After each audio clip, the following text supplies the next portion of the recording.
Hello and welcome to RPG Tips again, and welcome to the second episode of Bite Size Solo, a show in which we discuss a lot of information about solo role-playing games, but very quickly.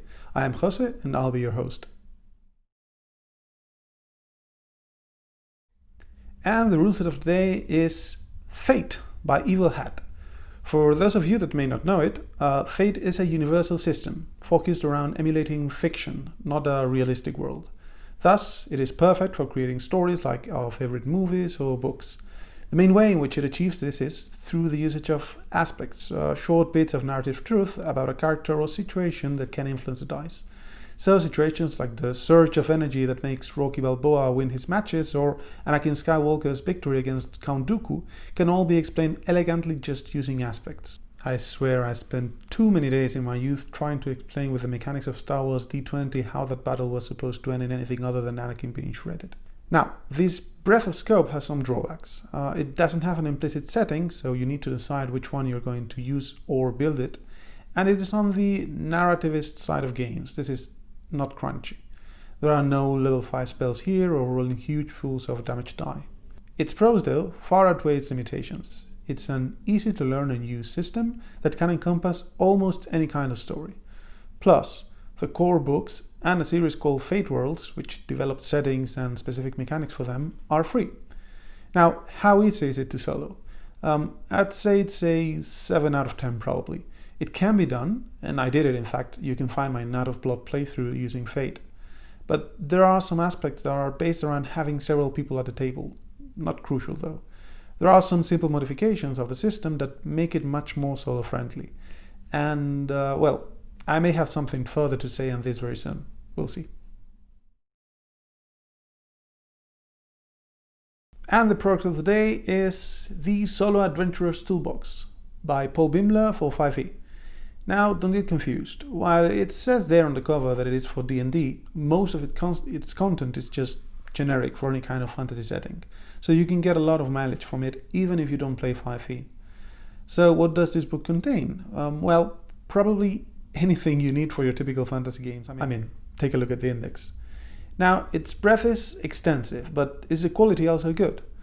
Most of the time, yes. It has very cool things like the quest generator or the random wilderness generator, which are abstract enough to be used forever. And then other situations in which the content is good, but a tad too concrete for my tastes. For instance, the encounter tables.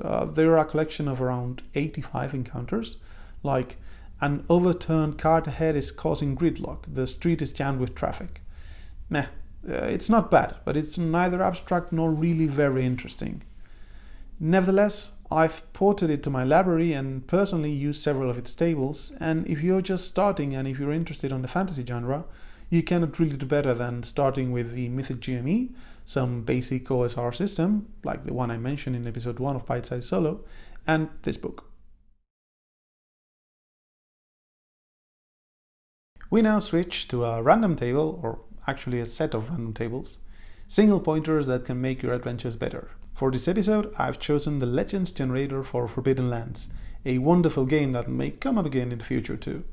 And I'm talking specifically about a collection of tables in the Legends and Adventurers booklet that accompanies the core book that does something I've never encountered anywhere else.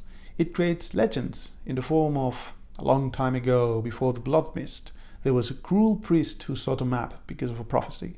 He traveled to a village located far away in a dark forest to the northwest. As the legend goes, it is said that he was possessed, and that at the location there is an invaluable book, but also starved undead. So when you need a cool prophecy, a legend, a rumor, folktale, or book content for your solo games, this can come in handy. For our second episode, I'd like to honor a member of the solo community and actually a moderator of the Mythic GME Discord server, George, Yorkos, however you prefer to call him. Now, the reason is not that he's a mod, but the fact that he runs a blog where he posts his solo games, link on the description, and in my opinion, they are currently the gold standard of written actual play reports. Clear, with explanations about the mechanics and the oracles, as well as a well-developed narrative that doesn't drift into bad fanfiction territory. So you have a link in the description, as I said, and that's our cool thing from outside. For our last section, I was thinking about things that I've actually learned while playing. Well, my Shadow of the Demon Lord GM-less campaign with my friends is coming close to an end, and we've now been to 3 different countries, time traveled, stopped a mutiny in a boat by exploding the halfling captain in a cloud of blood and gore. Well, as you can imagine, we've met a lot of NPCs and opened a lot of threads and check of guns. If you don't know what that means, I suggest you check out my video on adding themes and foreshadowing. And just using standard mythic NPC and threats lists to manage such a huge number could end up yielding strange results sometimes. For instance, having NPCs from the other side of the continent pop up with more frequency than NPCs from the city in which we were in. So a simple hack for this that I've thought is NPC groups. When the narrative demands it, lump your NPCs into sublists based on a moment in time or the location, so that they don't outbalance the list. For instance, instead of having the 10 NPCs from your starting village that is 1,000 miles away appear in the city you just arrived in, you would have maybe a 1 in 10 chance of any of them appearing here, and 9 in 10 of NPCs from this city appearing, no matter their number. And that was episode 2. I think that based on the time that I've taken recording it, this one is going to be even shorter than the first one, which is something that I prize. I hope that you learned something. I hope you had fun. I hope to see you on the Discord server, because we are around 500 members right now, and it's a very active community. It's really transformed into a hub for everything solo, so I really hope to see you there. And well, a very good milestone for the channel. We've jumped the first 1,000 subscribers, so yay us. I may have something, a very secret project prepared for the channel. We'll see. It depends on lots of technical things and if real life allows me to do it, but I may have something. As always, thank you for coming, and I'll see you in the next video. Bye bye.